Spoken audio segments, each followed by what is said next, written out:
Good evening, everyone. This is the Personnel Administration Committee. It is now 7:20. Before we begin, if you can join me with the Pledge of Allegiance.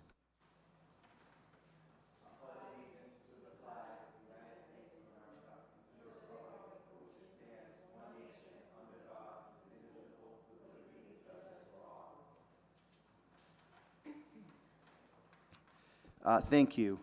Before I begin, I will read the following. Pursuant to Chapter 20 of the Acts of 2022, this meeting of the Personnel Committee is being conducted both in person and via remote participation. A reminder that persons who would like to listen to view this meeting while in progress may either attend in person here at the chambers or join us through Facebook or YouTube.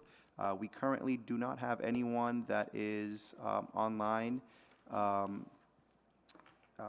Accessing online, but with us we have Councilor Stephanie Infante, our Vice Chair Estela Reyes, and the Council President Mark LaPlante is joining us as well, and the Chair, myself, Pavel Payano.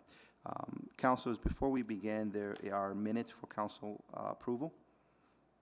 The approval is for 1/24/22, so move.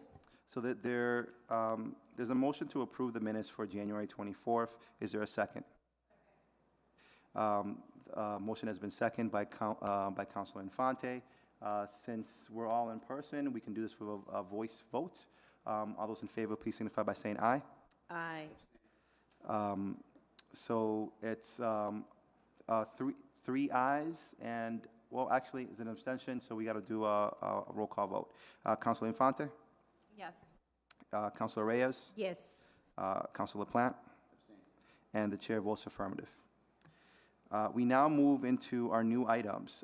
Document 114-22, appointment of Marlene Ferrer to the position of voting member for the Lawrence Planning Board. And with us, we have Mr. Daniel McCarthy. If you would like to introduce Marlene for us. Good evening, councilors. Daniel McCarthy. I'm the acting planning director for the City of Lawrence Planning Department, and I have before you two new position members for the Lawrence Planning Board. We are currently short two members. We have a meeting that coming up soon. I do have known Ms. Ferrer for quite some time and worked with her. And I met Mr. Abad. They are both appointments by the current administration. They are here to present to you and interview or answer your questions as you seem fit. So I will leave the rest to you. The first person, Ms. Ferrer. Good evening. Good evening. Welcome. How are you, councilors? Doing well. Ms. Ferrer, if there's anything that you would, if there's an introduction that you would like to give before the councilors have any questions? Yeah, my name is Marlene Ferrer. I actually work for the City of Lawrence right now with the Housing Development Department, with the Community Development Department. Great. Councilors, do you have any questions? Councilor Reyes.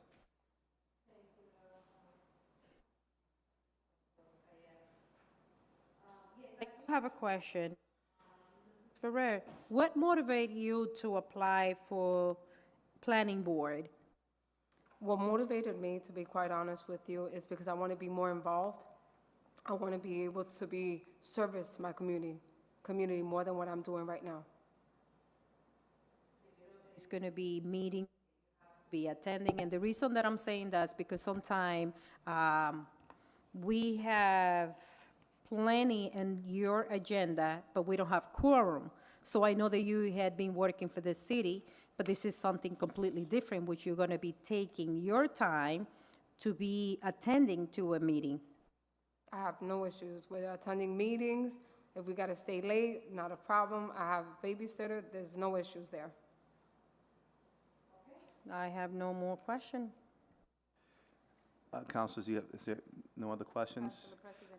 Oh, Councilor LaPlante. Thank you very much. Thank you for your application. I have a concern. I just want to, for you, Mr. Chairman, it's not really directed at you. When you work for the city right now, Yes, sir. and you work for which department? The first-time home buyers. the housing department. So you're gonna be working for part of the city, and what separates the planning department from the department that you're working in right now?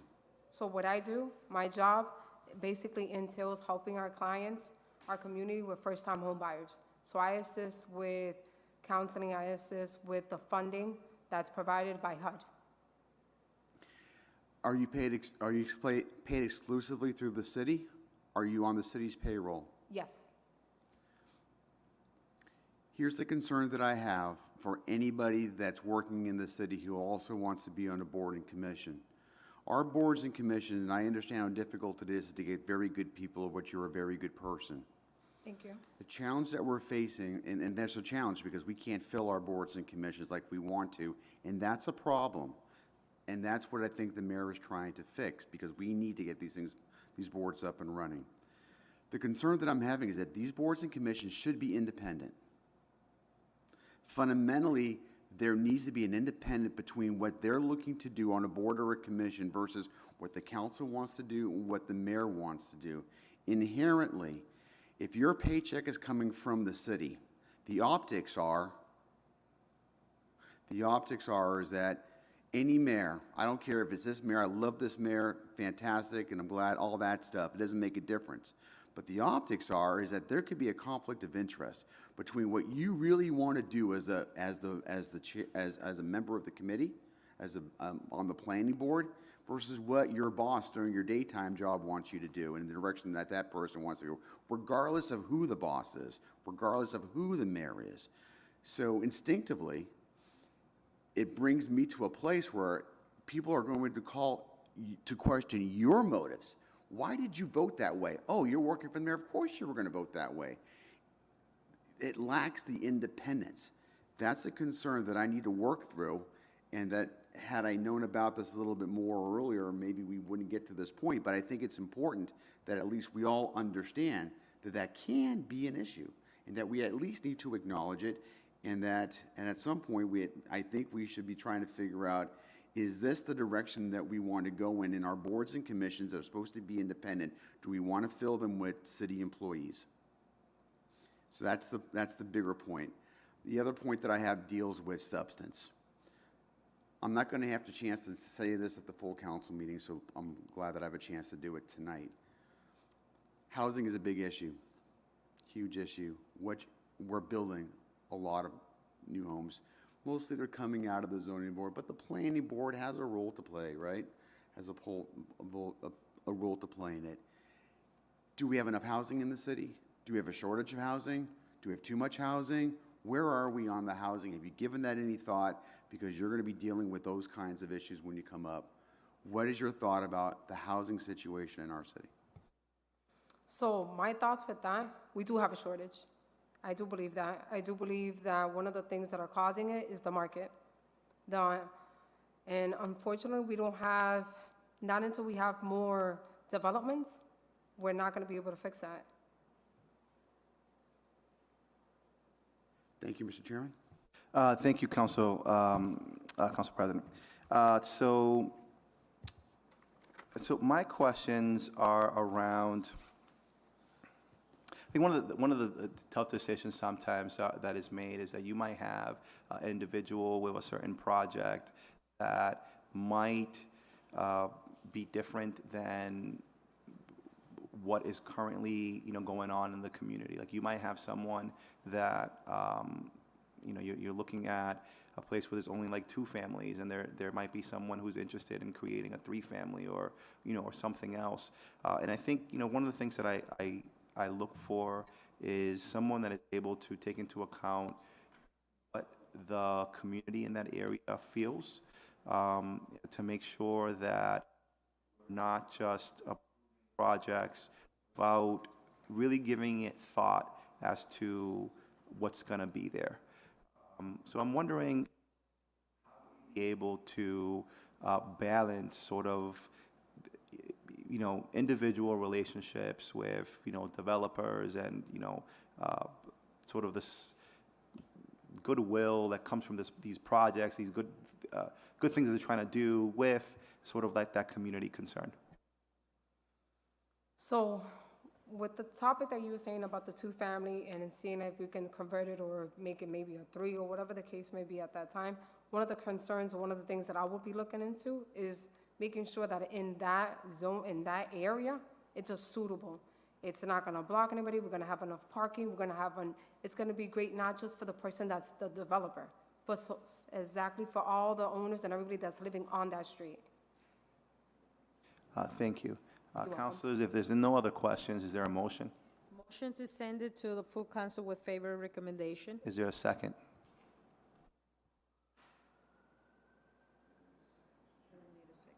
Yes, correct. All right, so there's a motion in place.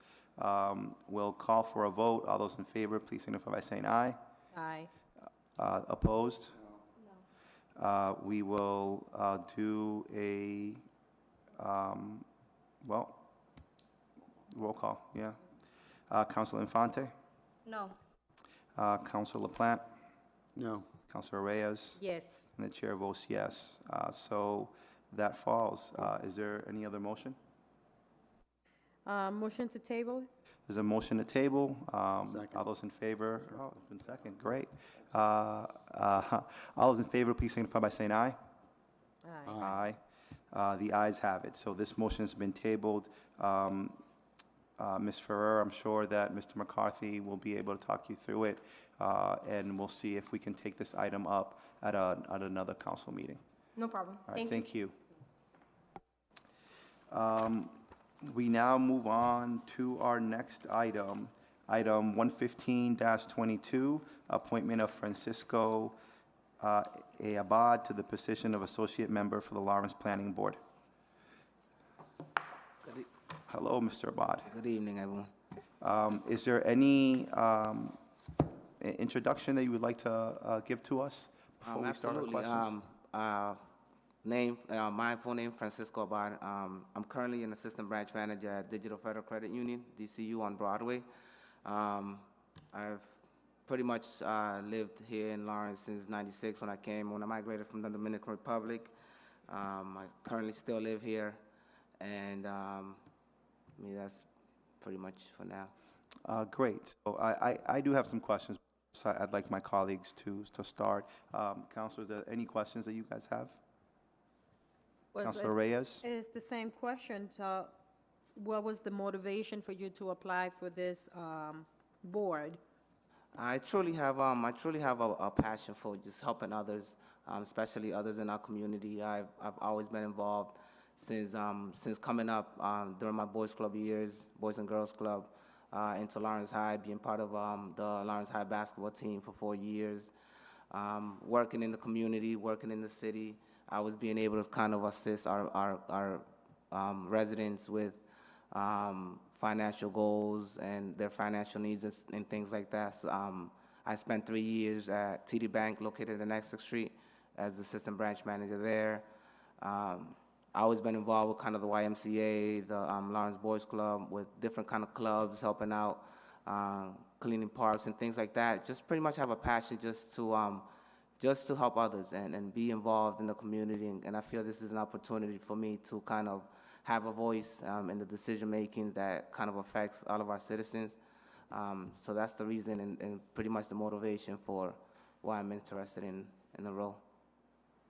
Great, the same Follow-up. question is, about the meetings, the attendance for the meeting, because this is the biggest concern that I've been having, like, no quorum in, meeting have to be pushed for 1 or 2 months later just because there's no quorum. That's something that I'm assuming you're willing and open to work with it. Absolutely. I've always been very punctual since my high school days.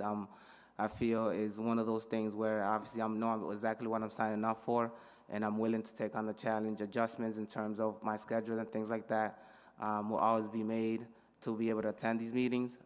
If I felt that I wouldn't be able to attend these meetings and be able to be present, I wouldn't put myself in that situation. So I'm very confident in my ability to attend these meetings when scheduled. Thank you, I have no more questions. Councilors, is there any, Councilor LaPlante? Thank you very much, Mr. Chairman. Again, through you, you heard the earlier question regarding housing. So my question for you is, what are your thoughts regarding the housing boom that we're facing in the city? Do we look for more housing? Do we say we've had enough housing? Other communities really should be trying to share this a little bit. What's your view on housing and what we're facing in this city? So I definitely think I agree with you as well, your point as well. I really believe we have a shortage in the housing market. I currently own multiple properties in the city as well. So I have kind of first-hand experience in terms of what my tenants are looking for, who's looking, who's calling me to ask me if I have any apartments available. So definitely I see there's a shortage in the market for residents. Feel like there's a lot of people moving into our community, and that's kind of increasing the demand for more units, more housing. So definitely a shortage. Follow-up? Thank you very much, Mr. Chairman, through you. So now we'll give you my opinion. It'll be brief, and I'm not going to hold that answer against you because it's a legitimate response and it's a thought-through response. What I would like for you, if you get to this board, is to consider strongly what the impacts are of that response. So while it may look at its surface that there is a housing shortage, the question I would ask for you to consider as you approach issues before you is, what are we doing with regard to the other elements when we do include more housing? What happens to the situation regarding motor vehicles in the city of Lawrence that have gone from 41,000 vehicles to 63,000 vehicles in 12 years? What are we doing about the housing increase that has gone from about 79 to about 89,000 people or so? Ballpark is 80,000 right now. What are we doing about that? When we're having a shortage of schools and we bring more housing into the city, I want you to consider, as you're deciding these questions, what are the impacts for our children and where they go to school? Do we have enough resources, enough space for our schools? As you deal with these questions and you deal with equity and you deal with questions of fairness, ask yourselves, why is our city of Lawrence the city that's required to do a lot of the different things when our local other communities in either the Merrimack Valley or in the Commonwealth, why are we being expected to do everything in the city? I just want you to consider, through you, Mr. Chairman, I want you to consider those questions when you have debates about topics that are coming up, and when a district council, or any council, forget about this, any councilor comes up to you, those are the issues that many of us face. When I get snow plowing issues, where am I going to park my car? Things like that. I want a permit parking space, which seems kind of nutty, but it's an important issue to people when we build more and more and we don't have the infrastructure to deal with it. So I just ask you to consider that as you move forward. Correct. Thank you, Mr. Thank you. Very good point. Thank you very much.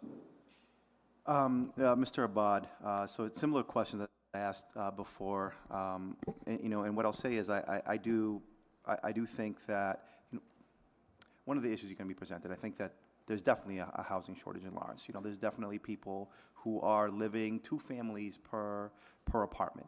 But that being said, Lawrence is 7 square miles. So one of the things that I've seen over the years is that you walk certain neighborhoods and there is a lack of uniformity on those neighborhoods, and there has to be some type of balancing approach. Because you might go to certain neighborhoods that are R2s, but all you see are R3s, right? And then there's that one person who, has a 1 family and wants an R3, right? In that case, you look at it and you're like, the zoning says no. But over the course of 30, 40 years, the city decided that we're going to do a different approach, right? So you have to balance the zoning rules with that. On the other hand, you might have an approach where you're in an area where it's basically 1s and 2s, right? And somebody wants to divide their property up and create another 2-family. But what you're looking at is a house they're going to be, super close together. Maybe it's still legal, but it looks super close together, and it's going to essentially, there's going to be some type of detriment within the community.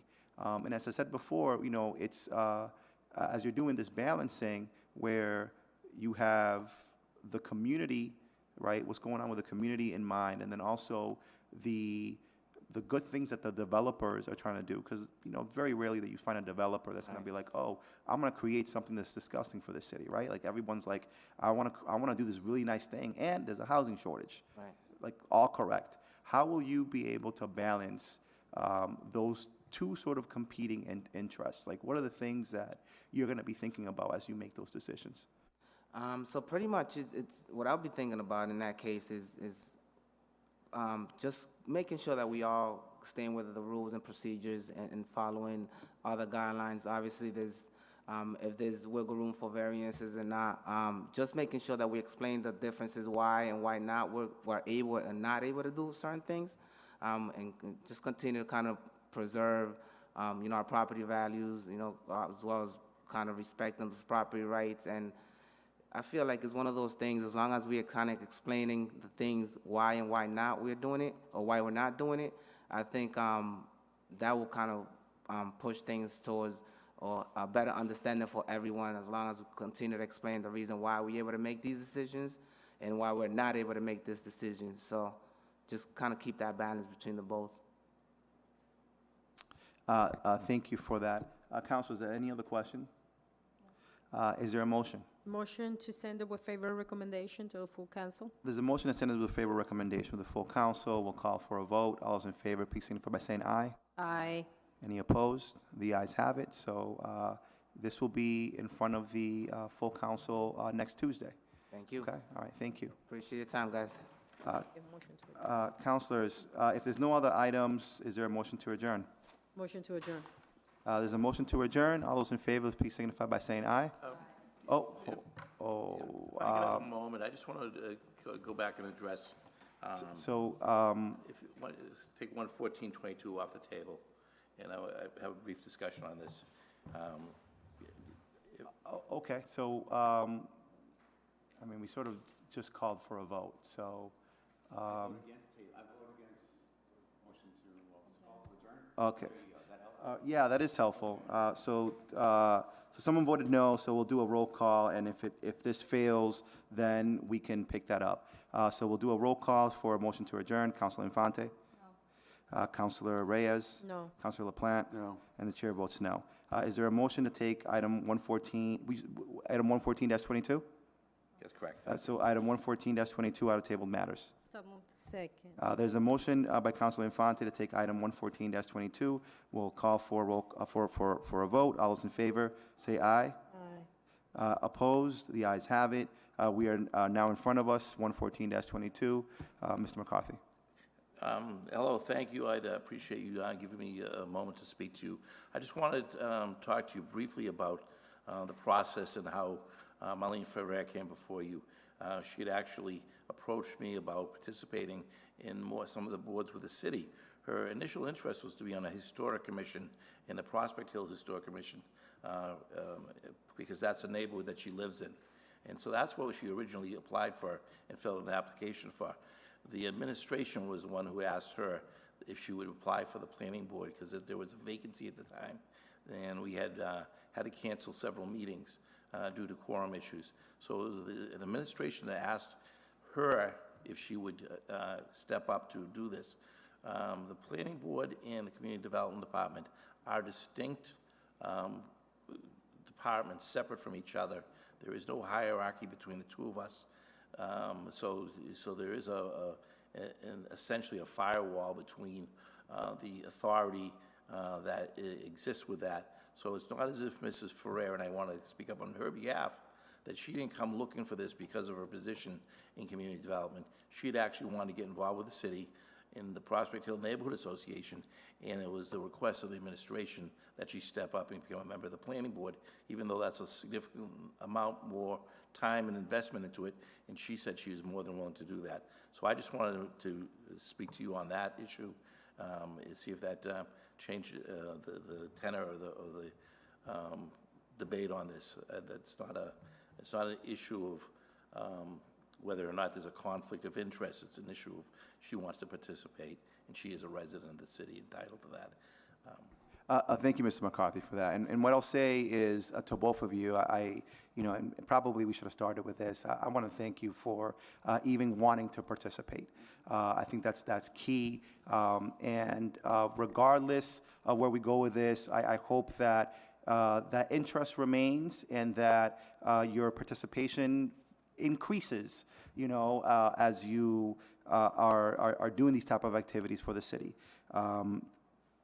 I think, I want to make sure, Mrs. Ferrer, my colleagues might have, this might change stuff, and I'll pause to see if any of my colleagues want to take this up again, or further discuss this.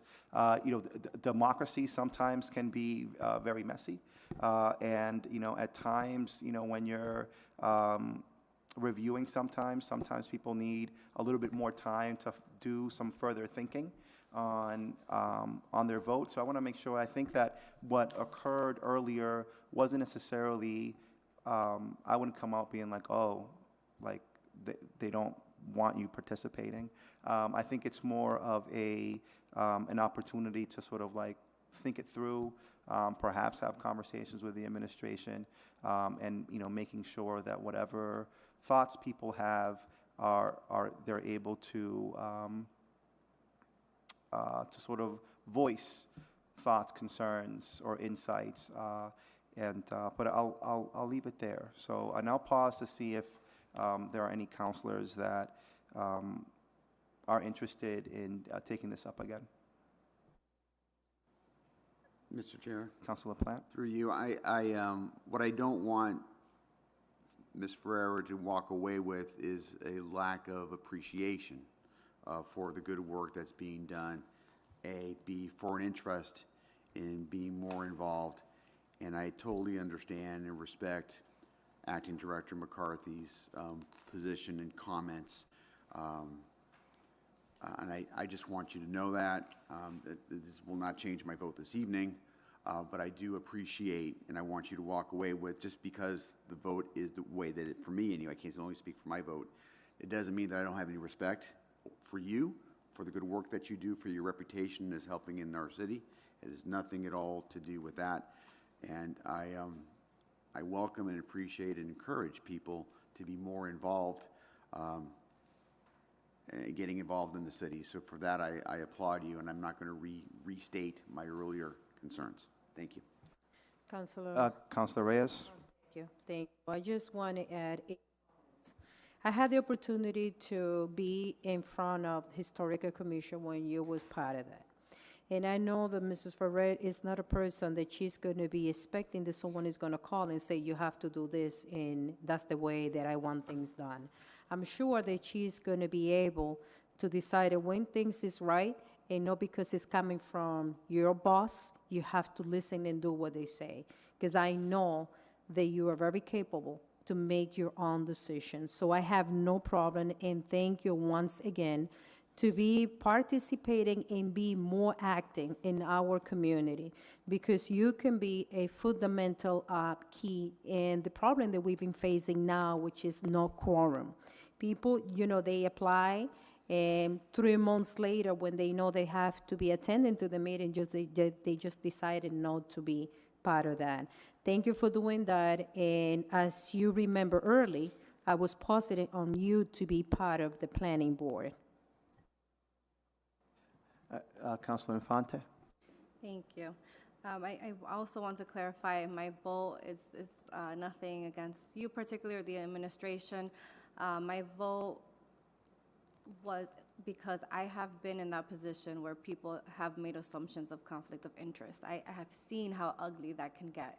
And for the sake of whomever gets the seat, whomever it is, and our administration, I would rather, if that could be prevented, because people can make up anything, I would rather do that now. So for me, my vote is not changing. Motion to table. There's a motion to table. We'll move vote. All those in favor, please signify by saying aye. Aye. Any opposed? The ayes have it. Is there a motion to Thank you adjourn? for consideration of this. Yep. Thank you. Is there a motion to adjourn? Motion to adjourn. There's a motion to adjourn. All those in favor, please signify by saying aye. Aye. Any opposed? The ayes have it. Meeting's been adjourned. Thank you, everybody.